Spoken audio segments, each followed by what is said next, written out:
दोस्तों आपको एक बात बताऊं, OnePlus 13 से भी सीरियसली OnePlus 13 जो है ना, इसका वीडियो ऑलरेडी कर दिया, नहीं देखा है तो जरूर जाके देखिएगा। बट OnePlus 13 मुझे लगता है OnePlus अब एज अ पोजिशनिंग डिवाइस वो लॉन्च कर रहा है, क्योंकि अभी भी उस लेवल का वो फोन नहीं है जो दूसरे फ्लैगशिप जो 65, 70, 80 हजार के उसके साथ कंपीट कर सकते, at least in couple of things like cameras and all. अब रैम वगैरह बढ़ गई है बेस वेरिएंट की भी, तो मुझे लगता है 45,000 में मिलेगा। एंड 8 Gen 3 के साथ ये सबसे सस्ता 8 Gen 3 वाला डिवाइस हो सकता है। So it is very interesting. Performance, display, camera में भी बहुत इंप्रूवमेंट है, उसके बारे में बात करेंगे। बट लेट्स होप, अगर पहली बार आए हो तो आपको पता है, प्लीज सब्सक्राइब कीजिए, बेल आइकन बजाइए। जी हाँ, नेक्स्ट हफ्ते बहुत सारे वीडियोस आ रहे हैं, एक दिन पे 2 वीडियोस आने वाले हैं, इतने सारे अच्छे फोन्स लॉन्च हो रहे हैं। So wait for that, never settle as usual. ऐसे और एक चीज बताऊं, ये जो 13R13 है ना, इनफैक्ट 13R भी बहुत ज्यादा बिकते होंगे, बट मेरे हिसाब से नॉर्ड जो है ना, दोज आर पीपल फेवरेट। सबसे पहले डॉक्यूमेंटेशन, देन आती है,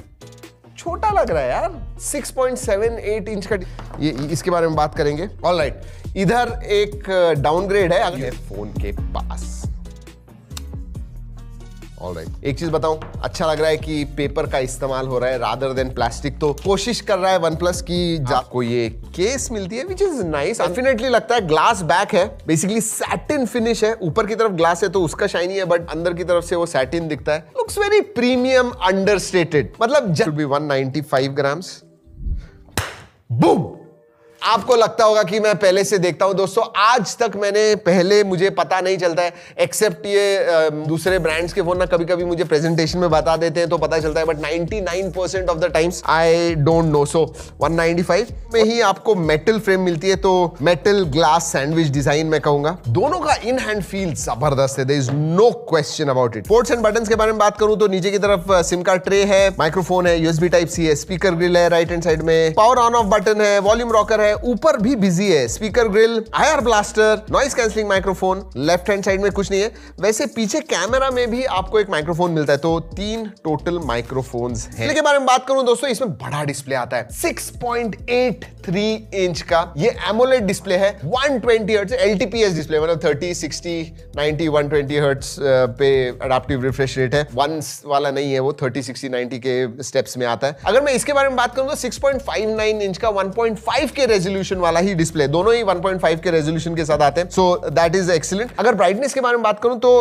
हाई ब्राइटनेस मोड जो है that is 1200 nits, peak brightness के बारे में बताया हुआ नहीं है, so that is not that. वैसे HDR10 प्लस का सपोर्ट दोनों में ही आता है, नेटफ्लिक्स में HDR वगैरह आप देख पाओगे एब्सोल्युटली नो प्रॉब्लम। लेकिन दोस्तों अगर आप बेजल्स के पास देखोगे तो मतलब प्रो में तो नॉन एग्जिस्टेंट ही है, क्योंकि स्लाइट वो कर्व डिस्प्ले है तो बिल्कुल भी पता नहीं चलता। इवन नीचे चिन देखिए, absolutely thin. So screen to body ratio is fantastic, 94% के ऊपर स्क्रीन टू बॉडी रेशियो होगा। 3840 हर्ट्ज PWM डिमिंग भी है, सो आंखों के लिए ध्यान रखता है आपके आंखों के पास। चलिए स्पेक्स के बारे में बात करते हैं। अब इधर जो है ना, Dimensity 8350 इस प्रोसेसर के ऊपर, इनफैक्ट दोनों भी प्रो एंड नॉन प्रो दोनों ही 8350 पे आते हैं। स्कोर क्लोज टू 1.4 मिलियन आता है अंतुतु के ऊपर। और याद रखिए पिछले नियरली ट्वाइस 2x जंप है, विच इज गुड, और दोनों पे ही। अगर मैं वेरिएंट्स के बारे में बात करूं तो 12256 वेरिएंट आता है प्रो में, इसमें आपको 8128 एंड 8256 मिलता है, तो बेस वेरिएंट 8128 है, इसमें 12256 है। LPDDR5X रैम टाइप है, UFS 3.1 स्टोरेज टाइप है, इधर 4.0 वगैरह हो सकता था। अब प्रो में 5800 मिली एम्पियर की बैटरी है, नॉन प्रो में आपको 5600 मिली एम्पियर की बैटरी है, 80 वॉट चार्जिंग है। It is one of the most smooth UI out there for sure, मतलब मजा आता है यूज करने में। लेकिन गेमिंग परफॉर्मेंस के बारे में बात करूं तो BGMI आप 90 FPS पे खेल पाओगे, लेकिन इसमें एक फीचर आता है एडेप्टिव फ्रेम बूस्टर नाम का, जिसकी वजह से आप 120 FPS पे भी खेल पाओगे। और हमने जेंशिंग इंपैक्ट वगैरह जो हैवी गेम्स है वो भी खेल के देखे, smoothly they run, absolutely no problems. Even long term thermals भी बहुत ही कंट्रोल में है, मतलब आपने 45 मिनट्स 1 आवर तक भी गेम खेले तो 42-43 डिग्रीज के ऊपर नहीं जाने वाले, थर्मल्स आर इन चेक। चलिए अब बेस्ड ऑन एंड्रॉइड 15 3 साल के मेजर अपडेट्स, 4 साल के सिक्योरिटी अपडेट्स आपको मिलते हैं। एंड इधर मैं एक चीज कहना चाहूंगा, सेटअप करते समय बहुत सारी चीजें चीजें आई थी, आपको ये इंस्टॉल करना है, वो इंस्टॉल करना है, ऐप मार्केट, इसेंशियल एप्स वगैरह, यू कैन अनचेक देम, फिर वो इंस्टॉल नहीं होंगे, लेकिन बताना मेरा काम है कि it was there. And by default भी गेम्स बहुत सारे हैं, 8-10 गेम्स कुछ प्री इंस्टॉल होते हैं जिनकी जरूरत नहीं, आप अनइंस्टॉल ऑब्वियसली कर पाओगे, थर्ड पार्टी एप्स गेम्स वगैरह, बट है। और हाँ, ये मतलब 5 साल तक ये आराम से फ्लूइडली काम करेगा, और उसका सर्टिफिकेशन भी है, फ्लूइडिटी सर्टिफिकेट भी है। So if you use it for long term should not. AI के बहुत सारे फीचर्स आपको मिड प्रीमियम रेंज में 30-40,000 इस प्राइस रेंज में एआई के फीचर्स मिल रहे थे, and that was very new. वो जो सब फीचर्स हैं वो अब भी आपको मिलते हैं, मतलब ट्रांसलेशन फीचर है, स्क्रीन ट्रांसलेशन वगैरह करना है आपको, वो सब है, note taking, summarise, circle to search, AI writer. तो ये सब चीजें जो है एआई के फीचर्स वो अब भी आते हैं, and obviously they are improved, तो वो है। लेकिन कैमरा में, फोटो एडिटिंग में भी बहुत सारे फीचर्स है, उसके बारे में बात करेंगे जब कैमरा के पास आएंगे। बट हाँ, स्मूथ फ्लूइड यूआई है, ये मैं डेफिनेटली कहूंगा one of the smoothest out there. 2 feature मुझे अच्छे लगे। एक तो दोस्तों सीमलेस शेयर, मतलब शेयर विद iOS जो है, इधर से कोई भी फाइल आपको इंस्टॉल करनी है iOS पे, एक ही ऐप इंस्टॉल करना पड़ता है, एंड बहुत सीमलेसली और फास्ट आप फाइल ट्रांसफर्स वगैरह कर पाओगे। तो जी हाँ, आप आईफोन पे हो, शिफ्ट करना है, शुड नॉट, नहीं, इनफैक्ट आप इसके ऊपर हो, आईफोन पे आपको कुछ डेटा ट्रांसफर करना है, you can easily do it. और बीकन लिंक का भी फीचर आता है, ब्लूटूथ पे आप कॉलिंग वगैरह कर पाओगे, और उसकी अब रेंज ज्यादा बढ़ गई है, so that is there. Connectivity का सपोर्ट आ गया है, तो इंटरनेशनली भी आप ट्रैवल कर रहे हो, ई सिम का फायदा ले सकते हो। वाईफाई 6 है, ब्लूटूथ 5.4 है, NFC का सपोर्ट है, IR ब्लास्टर आता है, डुअल 4G वोल्टी है, वाईफाई कॉलिंग का सपोर्ट है, all that is there. Sensors के बारे में बात करूं, ऑब्वियसली सभी सेंसर्स आते हैं, दोनों में ही ऑप्टिकल फिंगरप्रिंट सेंसर मिलता है, फेस अनलॉक है, all sensors are there, work well. Multimedia is highlight, definitely कहूंगा, क्योंकि ऑडियो क्वालिटी दोनों में ही जबरदस्त है, दोनों का डिस्प्ले सीरियसली अच्छा है, मतलब कलर्स वगैरह आप देखोगे, कभी कभी ऐसा लगता है कि सीरियसली बहुत ज्यादा बूस्टेड वगैरह तो नहीं है, इतने अच्छे कलर्स, सैचुरेटेड कलर्स आपको दिखते हैं। तो video viewing experience overall multimedia मजा आएगा। एंड जैसे मैंने कहा, HDR10+ का सपोर्ट है, नेटफ्लिक्स में वाइड L1 है, तो आपको वेब सीरीज वगैरह देखना है, मूवीज देखना है, यूट्यूब पे हमारे वीडियोस देखने हैं,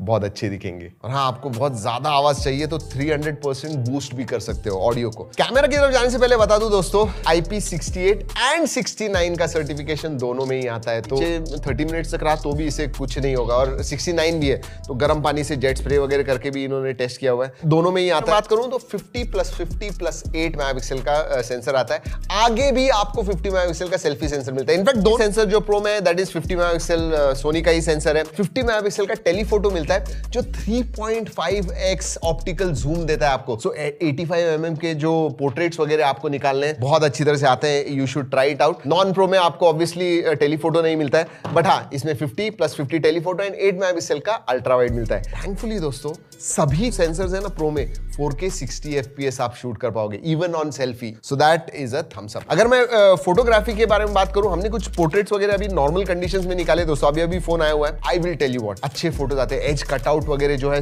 बहुत अच्छा है, कलर्स अच्छे आते हैं, but other than that photos come out really good. और जैसे मैं कहा, 4K 60 FPS भी आप शूट कर पाओगे, ओरिजिनल क्वालिटी में, लो लाइट्स में वगैरह, अलग अलग कंडीशंस में हमने फोटो निकाले हुए हैं, स्टोर करके रखे हुए हैं G ड्राइव पे, आपके लिए जरूर जाके देखिएगा if you interested in looking at this phone. Interestingly portraits में एक सॉफ्ट लाइट ड्रीमी फोटोज निकालने होते हैं ना, पुराने जमाने की मूवीज आप देखोगे ना, ऐसा रोमांटिक सीन होता है तो बहुत ड्रीमी ऐसा दिखता है, वैसे ही कुछ फोटोज इसके साथ निकाल पाओगे। Basically it works like a filter but looks good. Features के बारे में बात करूं तो pro mode, video mode, photo mode, portrait mode, time lapse, night, high resolution, panorama, slow motion, dual video mode, under water mode आता है। Yes, IP68 69 होने की वजह से अंडर वाटर भी आपको फोटो निकालना है, वीडियोस वगैरह निकालने हैं, आप आराम से निकाल पाओगे। सो डेडिकेटेड उसके लिए मोड है, स्टिकर मोड है, एंड देन डॉक्यूमेंट स्कैनर है। सो ये फीचर्स आते हैं, बट एक बार फोटो निकालने के बाद भी बहुत सारी चीजें आप कर पाते हो। जी हाँ, बिकॉज AI के फीचर्स हैं, AI स्टूडियो आता है, AI पोर्ट्रेट मोड आता है, जी हाँ, पोर्ट्रेट्स वगैरह आप, एंड देन रीइमेजिन मोड भी आता है, तो आपका सेल्फी या आपको कोई फोटो पोर्ट्रेट जो है वो अपलोड कर दीजिए, and then cyber punk style में इसे बना दो, ये सब चीजें आप कर पाओगे। So that is thumbs up. एक मेरा फेवरेट जो फीचर है, रिफ्लेक्शन इरेजर। जी हाँ, जैसे मैं बहुत सारे मिरर सेल्फी निकालता हूँ, तो reflection eraser works very well. Best face आता है, जहाँ पे किसी ने आंखें वगैरह बंद कर दी है, AI से आप खोल पाओगे। देन क्लियर फेस मोड है, तो थोड़ा सा स्मजी वगैरह फोटो आया होगा, उसे क्लियर करना है, वो आप कर पाओगे। सो AI के बहुत सारे फीचर्स है, अच्छे फोटो नहीं निकले तो भी उसे बना सकते हो बाद में। और एक इंटरेस्टिंग फीचर है, AI नहीं, लाइव फोटो मोड, जैसे आईफोन में है वैसे ही है, बट ये क्या करता है, अगर वो आपने चालू किया तो 1.5 सेकंड पहले और 1.5 सेकंड का बाद नहीं, इतना छोटा सा वीडियो फोटो निकालता है बट वो वीडियो भी निकालता है। और हाँ 30x तक जूम यूजेबल फोटोज आप शूट कर पाओगे क्योंकि 3.5x ऑप्टिकल है। एंड देन तो नमस्कार दोस्तों, कैसे हैं आप लोग। आशा करता हूँ आप लोग सब बड़े होंगे और मजे में होंगे। तो आज के इस वीडियो के अंदर मैं लेकर आया OnePlus की तरफ से आने वाला एक और नया कमाल का smartphone OnePlus 13T 5G smartphone. आज के इस वीडियो के अंदर हम इसकी अनबॉक्सिंग करेंगे, जानेंगे इसके features, price, specification, launch date के बारे में और आप सभी को बताएंगे इस फोन का पूरा रिव्यू। तो सबसे पहले कुछ इस टाइप का बॉक्स देखने को मिलता है जहां पर हमें OnePlus 13T देखने को मिलता है। नीचे की साइड OnePlus की ब्रांडिंग देखने को मिलती है। बिना किसी देरी के हम करते हैं सीधा ही बॉक्स को ओपन। उससे पहले अभी तक आपने हमारे चैनल को सब्सक्राइब नहीं किया तो जरूर से सब्सक्राइब कर देना। बाकी बॉक्स को मैं सीधे ही ओपन कर लेता हूँ। तो फाइनली बॉक्स हमारा ओपन हो चुका है। सबसे पहले स्मार्टफोन देखने को मिला, इसको मैंने रखा साइड के अंदर, फिर पेपर ट्रे इसको बाहर निकाल के रखी साइड के अंदर। यूएसबी से टाइप से चार्जिंग केबल जिसकी लेंथ 1 मीटर होगी। वहीं पर बात करें एडाप्टर की तो 80 वोल्ट का एडाप्टर देखने को मिलेगा जो अपने फोन को फास्टली चार्ज करने में काफी ज्यादा हेल्प करेगा। बात करते हैं स्मार्टफोन के बारे में। स्मार्टफोन को निकालते हैं पॉलिथीन से बाहर और बिना किसी देरी के करते हैं सीधे ही से बूट। तो फाइनली स्मार्टफोन तो हमारा बूट हो चुका है। बात करते हैं फोन के स्पेसिफिकेशन के बारे में। तो 6.78 इंच की यहाँ पर हमें सुपर एमोलेड डिस्प्ले देखने को मिलेगी। 120 हर्ट्ज की रिफ्रेश रेट होगी। 401 की PPI, 1600 निट्स की पिक ब्राइटनेस, 16 मेगापिक्सल का फ्रंट कैमरा, 50 मेगापिक्सल का सोनी का OIS कैमरा, 8 मेगापिक्सल का ultra wide angle camera, 2 megapixel का टेलीस्कोप कैमरा देखने को मिलेगा। मीडियाटेक डायमेंसिटी की तरफ से 9400 का ऑक्टा कोर का प्रोसेसर, 5500 mAh की बैटरी, 12 GB की रैम, 512 GB की स्टोरेज, UFS 4.1, IP69 की वाटर रेजिडेंस देखने को मिलेगी। एंड्रॉइड 15 के साथ आने वाला है। 5G होगा, NFC सपोर्ट होगा, IR ब्लास्टर होगा। प्राइसिंग अराउंड बात करें तो 40 से 45 हज़ार के आसपास प्राइसिंग देखने को मिलेगी। लॉन्च डेट हमें काफी ज्यादा जल्दी देखने को मिलने वाली है, इसी महीने के एंड तक हमें देखने को मिलेगा। बाकी अगर आपको लगता है ये स्मार्टफोन आपको बढ़िया लगा है तो मुझे जरूर से कमेंट करके बताना। बाकी मुझे तो ये फोन ठीक ठाक लगा एंड इस प्राइस रेंज के हिसाब से भी काफी मतलब नॉर्मल प्राइस लगी है, ज्यादा भी नहीं है कम भी नहीं है। एंड मैं ज्यादा इस रेटिंग भी 5 जो रेटिंग है 10 में से 5 नंबर देना पसंद करूंगा। अदर स्मार्टफोन के बाद भी मुझे ये लगता है ये स्मार्टफोन इस रेंज में थोड़ा और भी बेहतर हो सकता था। तो आपका अपना ओपिनियन है वो जरूर से हमें कमेंट करना। एंड अभी तक आपने हमारे चैनल को सब्सक्राइब नहीं किया है ना, कर देना। बाकी मिलते हैं नए वीडियो के साथ, जब तक के लिए जय हिंद, वंदे मातरम।